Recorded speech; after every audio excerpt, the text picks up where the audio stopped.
Tiga jalan utama di kota Surabaya, Jalan Tunjungan, Pandegiling, dan Jalan Darmo kembali ditutup hingga Minggu 12 Juli.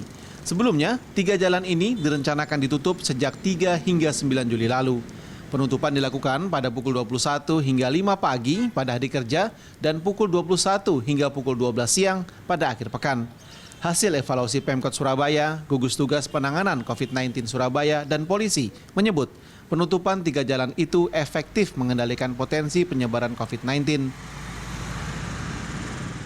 Pada saat malam hari, utamanya banyak sekali aktivitas-aktivitas yang dirasa kurang produktif, sehingga dilakukan pembatasan atau pengalihan arus di wilayah ruas jalan tertentu tersebut. Jadi memang setelah dilakukan, kita berikan himbauan untuk sosialisasi juga memberikan dampak yang cukup signifikan, mengurangi adanya aktivitas-aktivitas berkumpul, berkerumun, sehingga dapat membuat penyebaran virus COVID-19 ini mudah-mudahan dapat semakin berkurang di kota Surabaya. Jika dilihat dari jumlah kasus positif terkonfirmasi, klaim pengendalian persebaran COVID-19 di Surabaya belum terbukti. Hingga 9 Juli ada lebih dari 6.500 kasus positif di Surabaya dengan rata-rata penambahan 100 hingga 150 kasus per hari. Menurut epidemiolog Universitas Airlangga, Windu Purnomo, berbagai kebijakan pembatasan aktivitas di masa pandemi akan lebih efektif jika disertai sanksi tegas pada pelanggar. Sayangnya, menurut Windu, sanksi tegas seperti denda tidak ada dalam Peraturan Wali Kota Nomor 28 Tahun 2020 sebagai legalitas pembatasan aktivitas di Kota Surabaya. Kenapa masih terjadi penularan? Berarti ada ketidakpatuhan, ada ketidakdisiplinan dari warga, ya, menjalankan protokol kesehatan.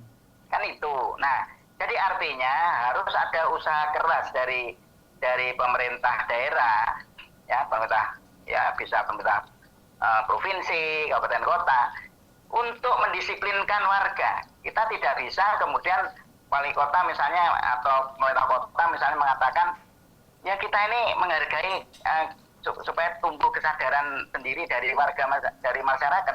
Nggak bisa kalau dalam masa wabah ini kita berlomba. Nah, jadi artinya harus lebih tegas. Apa itu? Harus ada aturan yang di dalamnya harus ada sanksi. Ya, sanksi administratif atau sanksi denda, ya.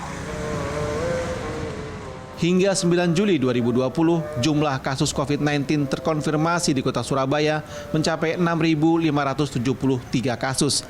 Data gugus tugas percepatan penanganan COVID-19 Jawa Timur juga menyebut 82,1% kasus COVID-19 di Jawa Timur berasal dari wilayah Surabaya Raya, yaitu kota Surabaya, Kabupaten Gresik, dan Sidoarjo.